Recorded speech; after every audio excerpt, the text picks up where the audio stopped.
Está considerada una de las primeras obras y de hecho deberíamos entenderla como parte de una tetralogía. Las tres partes de Enrique VI, primera, segunda, tercera parte, y Ricardo III son las primeras obras históricas con las que empieza su carrera.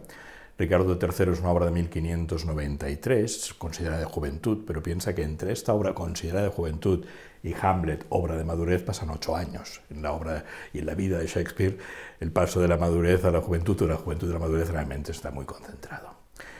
Y abarca ese periodo de dramas históricos vinculados a la relectura de la historia británica contemporánea, motivada por un elemento creo que fundamental, y es que Inglaterra, que no había sido realmente una nación preponderante en el concierto de naciones europeas, 5 años antes del estreno de Ricardo III se produce la derrota de la Escuadra Invencible y por tanto la Inglaterra de la reina Victoria pasa a ser considerada una de las grandes potencias emergentes en el concierto de las naciones europeas. Toda nueva nación que nace para ser líder en la hegemonía política mundial necesita una épica, y Shakespeare fue el autor de moda para dar satisfacción a esa épica. Recurre a la Guerra de las Rosas, la guerra que enfrentó la casa de York y de Lancaster, dos partes de la misma familia, de los Plantagenet.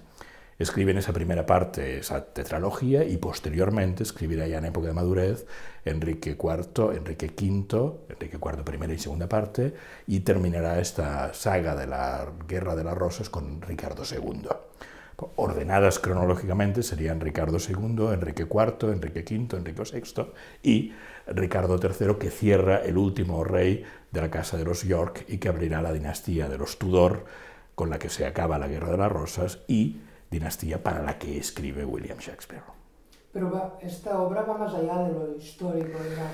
La maravilla de Ricardo III es que nos demuestra una vez más cómo el arte es más potente que la historia. En el imaginario de toda la gente, Ricardo III es un rey jorobado, es un rey deforme, y ahora hace pocos años, curiosamente haciendo un parque en Lancaster, se encontró la tumba de Ricardo III. Había sido enterrado allí porque como llegaba una nueva dinastía, cerca de donde había muerto en la batalla de Wadsworth, se le enterró, se le había dado por perdido, y cuando se hizo el análisis paleontológico de sus huesos descubrimos que no era ni jorobado ni deformado, tenía una ligera escoliosis que se corregía con un zapato con 2 centímetros más de altura que el otro. Por tanto, Shakespeare impuso una mirada histórica como la impuso hacia los acontecimientos de la Guerra de las Rosas. En Ricardo III tenemos, por ejemplo, que en el año en que muere Ricardo III, que es 1483, creo recordar, la reina Margarita, que es un personaje, y hacía un año que estaba muerta históricamente. Por tanto, a Shakespeare la verosimilitud histórica le importaba relativamente poco. ¿Qué quería él? Él quería realmente una épica a favor del final de la Edad Media y el principio del Renacimiento. No olvidemos un elemento que creo que es clave para entender la obra, y es que en el momento que Shakespeare escribe la obra, Inglaterra se ha sumado a la Revolución Luterana y además ha encontrado una forma de articular la religión en el país distinta, que es la religión anglicana, en la que la reina era el jefe de la religión. La religión luterana pone como elemento principal la libre interpretación de las Sagradas Escrituras y por tanto apela a la conciencia individual, no como la Iglesia Católica, que sigue apelando a la aceptación de la doctrina impuesta por el Santo Padre. Por tanto, el tema de la conciencia y de la conciencia individual es esencial para entender el recorrido que propone Shakespeare. Shakespeare nos propone un recorrido sobre los mecanismos del poder, sobre el asesinato político, el asesinato como forma de construir y destruir hegemonías políticas, y la consciencia, algo absolutamente nuevo y que diferencia ese salto de la Edad Media hacia ese protoparlamentarismo en el que entrará la política británica en tiempos de Shakespeare. Y presenta un ser tirano y maligno, pero el hecho de... tiene cierta confidencialidad con el público, ¿no? La idea de que el poder es tirano y maligno no hace falta hacer un viaje hace 420 y tantos años. Hace muy poco hemos sabido que el hermano de un dirigente de un país asiático ha sido asesinado en un aeropuerto, y hemos visto cómo los determinados periodistas de determinados países son asesinados con polonio en el exilio para que el poder pueda seguir ejerciendo sus ambiciones. Por tanto, la articulación de la violencia desde el poder es algo absolutamente contemporáneo y algo absolutamente ancestral. Las mecánicas son distintas, evidentemente, pero los objetivos son los mismos. Shakespeare nos narra las mecánicas del poder, pero nos las narra desde una forma muy especialmente teatral. El inicio de la obra es algo muy novedoso en la arquitectura dramatúrgica del teatro de su tiempo. No es una parte, sino es una confesión directa, es un diálogo con el público, algo que deberemos esperar a tiempos muy modernos para encontrarlo, como lo encontraremos con Sara Montiel en El Molino, o lo encontraremos con los cómicos del Club de la Corbata o del Club de la Comedia, ¿no? Realmente esa especie de relación muy directa, sin cortapisas con el espectador, para que el espectador adopte el punto de vista del cómico. La reflexión metateatral en Ricardo III es constante. Personajes, pero la reina Margarita le dice a la reina Isabel, reina de teatro.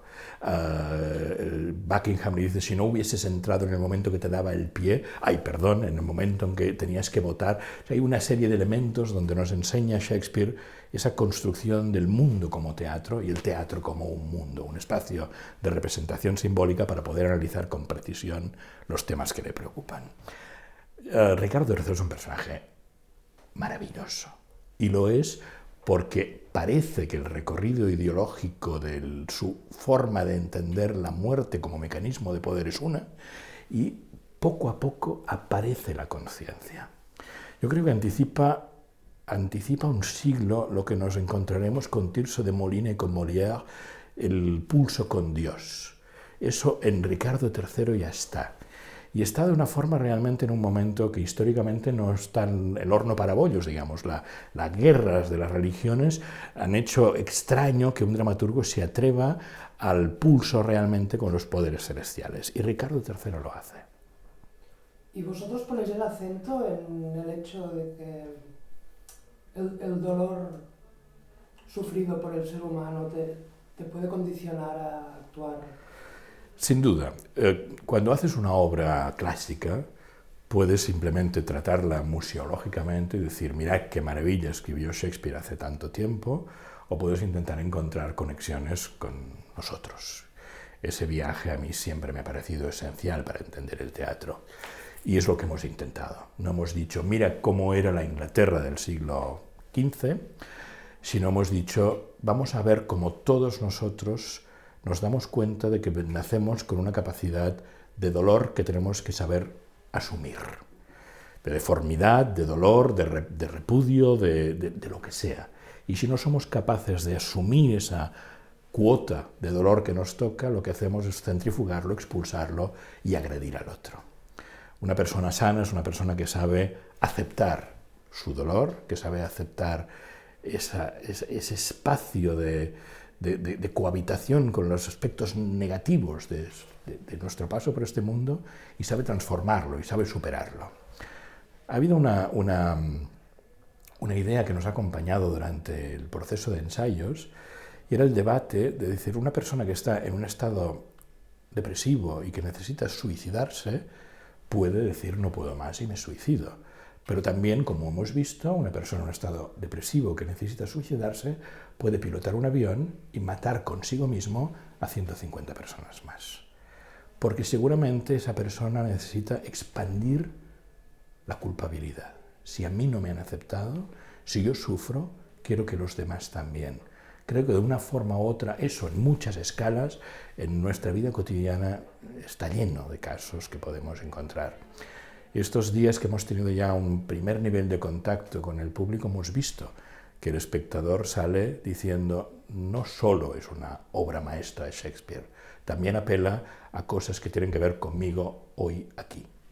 Porque es verdad que vosotros habéis focalizado sobre este aspecto, ¿o no? Absolutamente.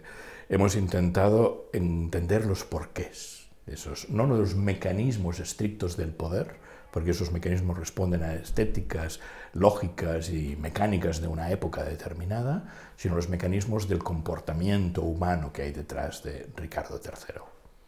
¿El texto lo habéis tocado? ¿El final es diferente? Hemos trabajado a partir de una excepcional traducción de Joan Sallent y una dramaturgia que ha hecho Lluïsa Cunillé.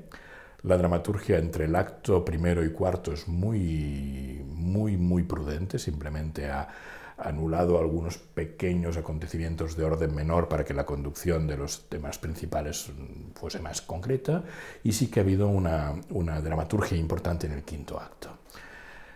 La obra termina porque para eso fue escrita, como glorificación de la dinastía de los Tudor, y por tanto después de la muerte de Ricardo III viene Richmond, que será el primer monarca de la dinastía Tudor, y es una obra para decir menos mal que Inglaterra ha empezado una época de paz. A nosotros este aspecto no nos parecía significativo y nos gustaba terminar con la peripecia vital de Ricardo III, que por otra parte es como terminan la mayoría de puestas contemporáneas. Es muy difícil, ya que en el imaginario de todos nosotros está ese a horse, my kingdom for a horse, no sucumbir a la tentación de que ese sea el final del espectáculo. Cosa que no es así en la obra original de Shakespeare, sino que hay un último parlamento de Richmond después de la muerte de Ricardo III y que además termina con la palabra amén. La escenografía, ¿cómo os sabéis? Porque también hay vídeo, hay música. Sí. Explícalo un poco. Es un espectáculo en el que he tenido el placer y el honor de convivir con grandes creadores.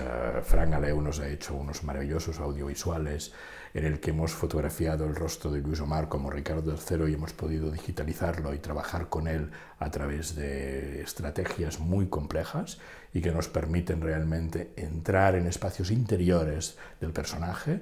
Ilustra algunos aspectos para que veamos que el viaje no es solo hacia las acciones de Ricardo III, sino también hacia ese espacio interior psicológico de Ricardo III. Hay mucha música, toda interpretada en directo. He tenido el placer de tener unos intérpretes de una ambivalencia absoluta, gente como Tony Comas, que es un tenor lírico, pero que además es un actor espléndido y que hace de pianista, de tenor y de actor. No sé, hay realmente en la obra, el final, tenemos una pequeña orquesta de 13 músicos y todos los actores tocan un instrumento y realmente con una calidad realmente envidiable y aplaudible. Así lo hemos comprobado, fascinados los espectadores viendo la calidad de la ejecución musical que conlleva la partitura escénica. La escenografía es una escenografía que nos intenta remitir a un espacio palaciego contemporáneo, hecho con texturas arquitectónicas muy contemporáneas, de aceros inoxidables, metacrilatos, para ver que no estamos haciendo un viaje hacia el siglo XV, sino estamos haciendo un viaje hacia cualquier arquitectura del poder de cualquier época. ¿Y el vestuario? También. El vestuario realmente es un vestuario que nos acerca a la contemporaneidad. Todos van vestidos, los hombres con traje y camisa negra, pantalón contemporáneo, y las mujeres. Es una obra curiosa porque realmente los personajes femeninos de esta obra son únicos. Son realmente de una poeticidad extraordinaria, pero parecen personajes extraídos de la trama. Son como intervenciones especiales. Ellas no continúan la trama en muchos casos, sino que entran en espacios muy de reflexión del dolor, muy metafísicos, muy las consecuencias de las acciones de los hombres cuando articulan el poder, ¿no?